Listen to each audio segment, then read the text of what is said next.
Sexual intimacy is a profound paradox. It is both the flame that draws us in and the mirror that exposes our deepest fears. It beckons with the promise of connection, yet terrifies with the threat of vulnerability. Carl Jung delved into this duality, recognizing that our sexual desires are not merely physical urges, but symbolic expressions of our inner world. He saw sexuality as a manifestation of the psyche's drive toward wholeness, a dance between the conscious and the unconscious, the known and the unknown. In the realm of intimacy, we confront our shadows, the parts of ourselves we've repressed or denied. The fear of being truly seen, of exposing our authentic selves, can be overwhelming. Yet, it's through this exposure that genuine connection is forged. Jung believed that embracing our sexual nature requires acknowledging these hidden aspects of ourselves. By integrating the shadow, we move toward individuation, the process of becoming whole. Thus, the terror and attraction of sexual intimacy are two sides of the same coin. To fear it is to fear ourselves. To embrace it is to embrace our full humanity.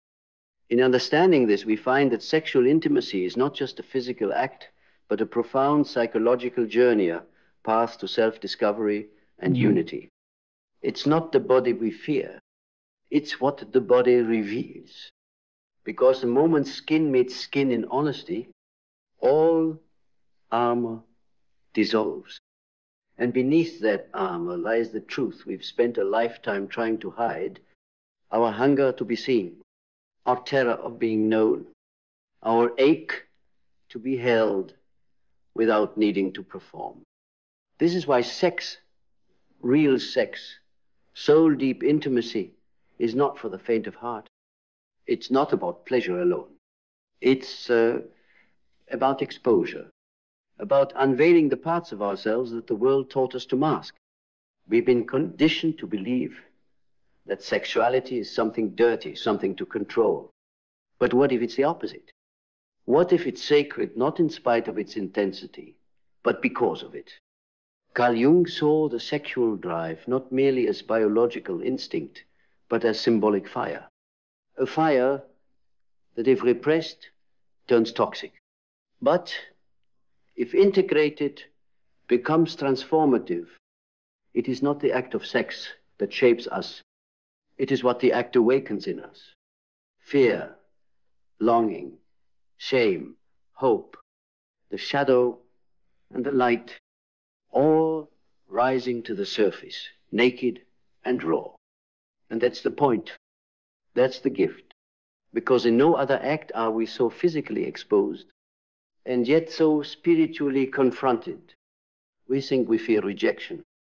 But what we really fear is intimacy, because intimacy demands truth. And most of us have never practiced truth in the presence of another. Only performance, only projection, only the polished self we've spent years curating. But the body doesn't lie. And when two bodies meet in honesty, they tell stories no words ever could. They speak in trembles, in breath, in the surrender of guarded glances and the shaking hands of trust. That's what attracts us, not the physicality, but the possibility to be met, not as an idea, but as we are. And yet, that same possibility terrifies us. Because what if we are seen and not loved? What if we are touched and still feel alone? What if we give ourselves and are left hollow? These fears are not weaknesses. They are echoes, echoes of past betrayals, echoes of inherited shame, echoes of a world that taught us to hide what is most human. But here's the paradox. The very thing we fear, vulnerability, is the only thing that can set us free. Not by erasing the fear, but by walking through it, by saying, here I am, without pretense, without performance, with all my wounds, all my hunger, all my light. Can you meet me here? Not just with your body, but with your soul This is the deeper invitation of sexual intimacy. Not escape, not conquest, but communion. A sacred meeting of two people willing to face not just each other, but themselves, because that's the real edge, isn't it? Not the edge of thrill or novelty, but the razor-thin line between who we pretend to be and who we are when all masks fall. Sex, in its rawest form, is not about domination or technique. It's about revelation. It is where the unconscious becomes conscious, where every hidden insecurity, every buried wound, every untold story rises, not to shame you, but to be seen. And if you dare to stay present, if you resist the urge to numb, to rush, to hide, you will witness something holy. Your partner is not your mirror. They are your portal, a portal through which you meet the unlived dimensions of your own soul. And that's why it terrifies us, because most people don't want to see that far. They don't want to look into another's eyes and see their own loneliness reflected back. They don't want to feel the trembling truth of their own need.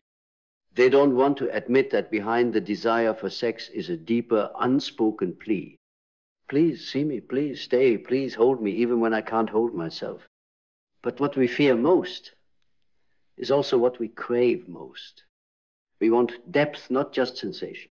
We want connection, not just contact. We want to be witnessed, not just watched. And yet, we were never taught how to offer that, because no one taught us how to offer it to ourselves. That's where the real work begins.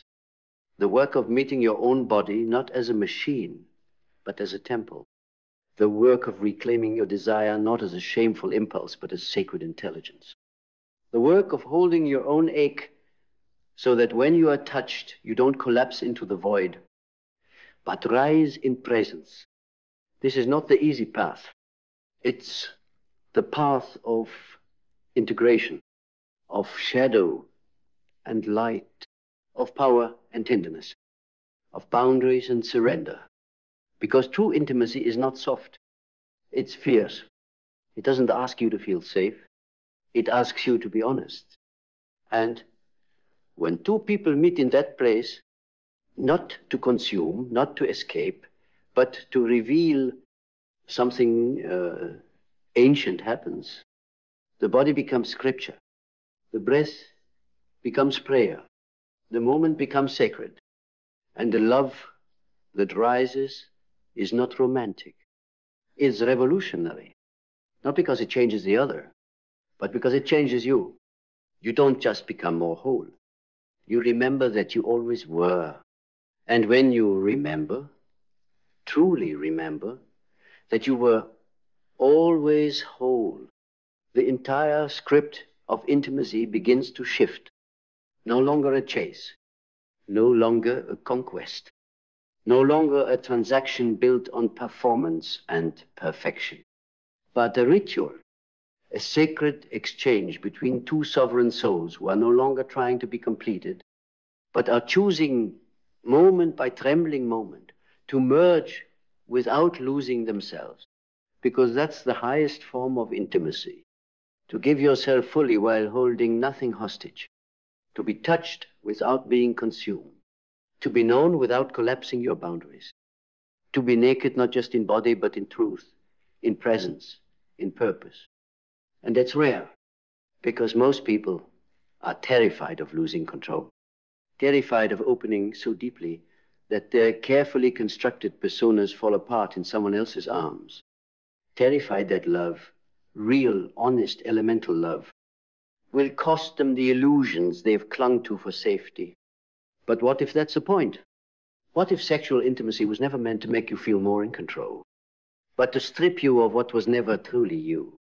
What if the trembling, the tears, the silence between kisses were not signs of weakness, but signs of homecoming, back to the self, back to the body, back to a kind of union the modern world has forgotten, one that's not performative, but transformational, where the masculine doesn't conquer, it holds. Where the feminine doesn't submit, it opens.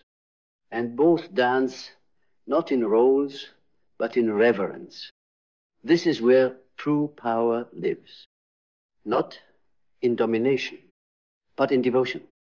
The kind of devotion that says, I see your shadows and I stay. I hear your silence and I listen deeper. I feel your fear and I do not flinch. Because in the end, it's not the sex we crave. It's what sex represents. The return to a place where we are no longer fragmented, no longer performing, no longer reaching for love as something outside of us, but allowing it to rise from the inside out. That kind of intimacy doesn't end when the night does. It echoes, it reverberates, it changes you. Because once you've tasted what's real, you'll never settle for shallow again. You'll walk differently, speak differently, touch differently. Because now, you know, sex is not a game. It is a gateway. And when you walk through it with presence and truth, you don't just meet another, you meet yourself. And that meeting, that sacred intersection of soul and skin, of shadow and surrender, it leaves a mark deeper than memory. It initiates, not in the way culture teaches us to chase, not in the way films frame climax or conquest, but in the quiet way the earth shifts when the roots of two trees intertwine underground, unseen. Something within you alters permanently, because this isn't just about pleasure. It's about presence, the kind that cracks open timelines, the kind that dissolves all the identities you built just to feel worthy. When you make love from your essence, not your ego, you don't just share space with another person. You collapse into the infinite. You remember that you are made of stardust, bone, water, fire, and so is the one holding you. You remember that divinity doesn't live in temples alone. It lives in the arch of a back, in the gasp of surrender, in the stillness, after release, when nothing else exists but truth. And yet, we run from this because it's too much, too real, too intimate. We weren't taught how to stay. We were taught how to perform, to urge, to moan, to please, but not to be with, not to be with our shame, not to be with our longing, not to be with the unbearable joy of being held without condition. So we numb, we scroll, we flirt through filters and fuck through fear because it's safer than being seen. But every time we choose safety over soul, we shrink. We trade magic for mediocrity. We trade sacred heat for mechanical motion. We lose ourselves for a momentary illusion of connection and wonder why we feel more alone after sex than we did before it. Because what you're craving isn't orgasm, it's origin. It's the place where your being meets another's and says, here I am, all of me. No masks, no roles, no retreat. Can you hold that? Can you honor that? Because if you can, if you dare, you will never again confuse sex with closeness, attention with affection, lust with love.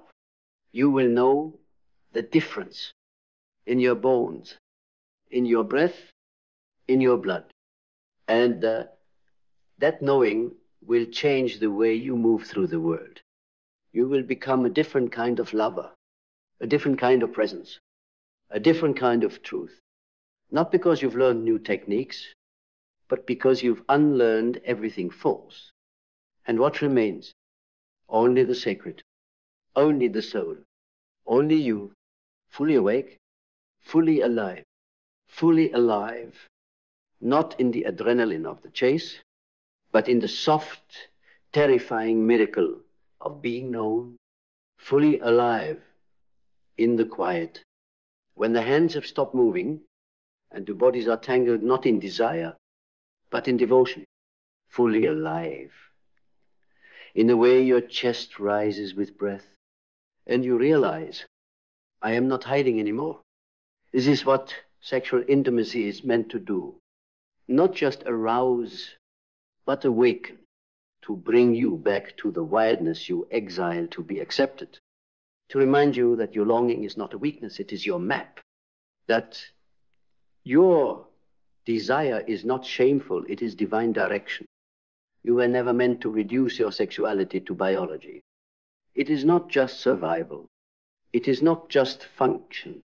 It is revelation. The part of you that craves touch, that trembles in presence, that opens in trust, is a part of you most alive. But aliveness comes with risk. You may be misunderstood. You may be rejected. You may be left, even after giving everything. But you will know. You will know that you showed up. You will know that you didn't perform. You presented. You didn't seduce. You surrendered. And there is a power in that, a sacred, feral, uncompromising power that no validation can replace. You won't need to be chosen. You will have chosen yourself to be here, to be bare, to be broken and burning, and still saying, this is me, and I am worthy of love, not because I earned it, but because I exist. From this place, intimacy ceases to be something you seek. It becomes something you radiate. People will feel it in your presence, that you are not desperate, not hungry to be filled, not aching to be fixed.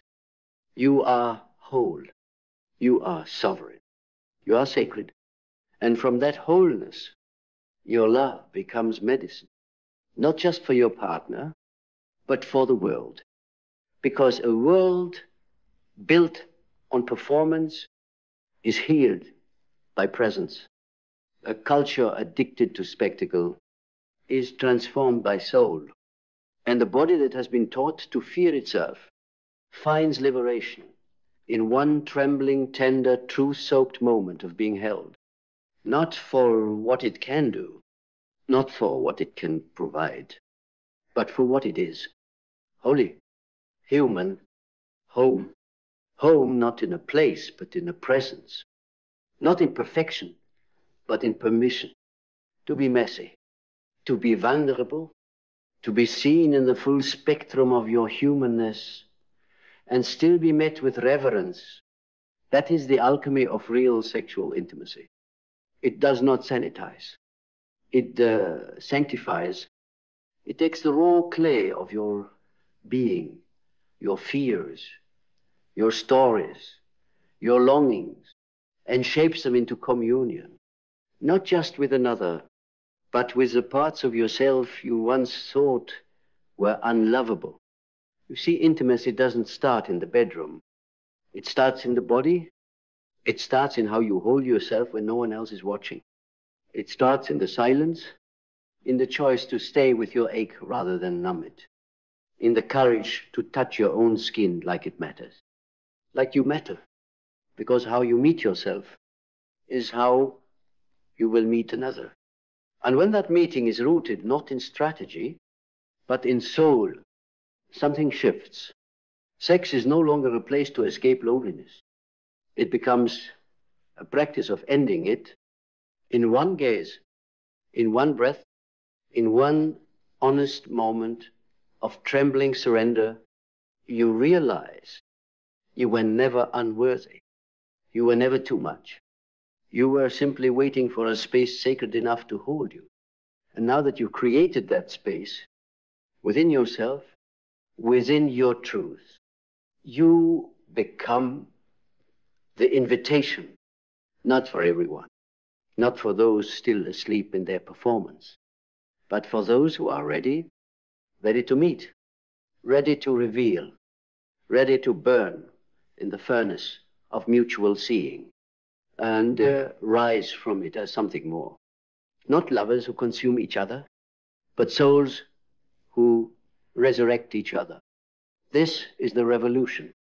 Not louder sex, but truer sex, not bodies colliding in absence, but spirits colliding in presence, where every touch is an echo of reverence, where every breath is a prayer, where every climax is not a finish, but a beginning, a re-entry into yourself, a rebirth through union, a reminder that love, true love, does not shrink you, does not break you, does not perform for you.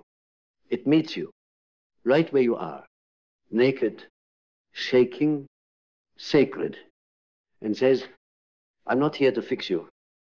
I'm here to see you. I'm not here to fix you. I'm here to see you. And in that seeing on the world, as you knew it, the one built on performance and pretending collapses. Because once you are truly seen, not for your mask, not for your desirability, but for your essence, you can never go back to anything less. You can't unknow that kind of love. You can't unfeel that kind of presence. You can't return to surface level touch after being held in your depths. And this is why sexual intimacy, real intimacy, terrifies and attracts us in equal measure. Because it does not just expose the body, it exposes the soul. And to be seen on that level requires death. The death of the persona, the death of the game, the death of every version of you that ever said, I'll only be loved if I perform just right. That version must die. So the truth of you can live. And it's not always beautiful. There will be trembling. There will be tears. There will be moments where you want to run, where you want to hide, where the gravity of being truly touched soul to soul feels like more than your body can carry. But if you stay, if you breathe, if you open, something happens. A rebirth, not just of desire, but of identity. You are no longer a fragmented being seeking completion. You are no longer an actor in someone else's fantasy. You become whole in yourself, and in that wholeness, you become capable of sacred union, because you are no longer making love to feel enough. You are making love from enoughness. You are not using your body to ask for love. You are offering it as an extension of the love you've already cultivated within. And when two people meet from that place, not of need, but of abundance, they don't just make love. They become it. They become the poem, the altar, the sanctuary, the medicine. Not because they are perfect, but because they are present, together, all in, nowhere to hide, nothing left to prove, everything to feel. And in that holy collapse, there is nothing left but truth. Two souls holding the storm, breathing the silence, bearing witness to each other's divinity, and knowing this is what we were made for. This is what we were made for. Not the roles, not the games, not the shallow echoes of affection wrapped in expectation, but this trembling, this fire, this fierce, unfiltered presence that says, I will not hide from you, and I will not ask you to hide from me. Because the moment we stop hiding is the moment love stops being a concept and starts being a reality. And real love, real, embodied, breath on skin, soul in soul love, is not always soft. It is sacredly brutal. It will pull forth every scar you thought you buried. It will test every wall you've built to stay safe. It will ask you to choose vulnerability again and again, even when it feels like it might shatter you. But what shatters is the illusion And what rises is you. The you that doesn't need to perform to be held. The you that doesn't need to pretend to be wanted. The you that understands not intellectually but viscerally that your body is not currency. It is cathedral. And when someone touches you with reverence, not just for the skin, but for the soul it holds, you remember what the world made you forget? That you are holy, that you are whole, that you are home. And from that remembrance, you no longer seek sex to escape loneliness. You seek it to return to truth.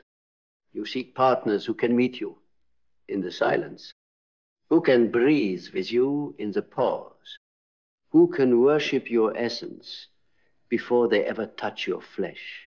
Because anything less would be too small for the magnitude of your being.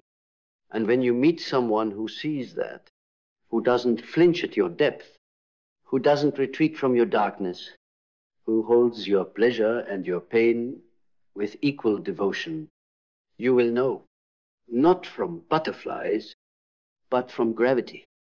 You will feel it in your chest, in the stillness between heartbeats, in the way their gaze softens every story you've ever told yourself about being too much.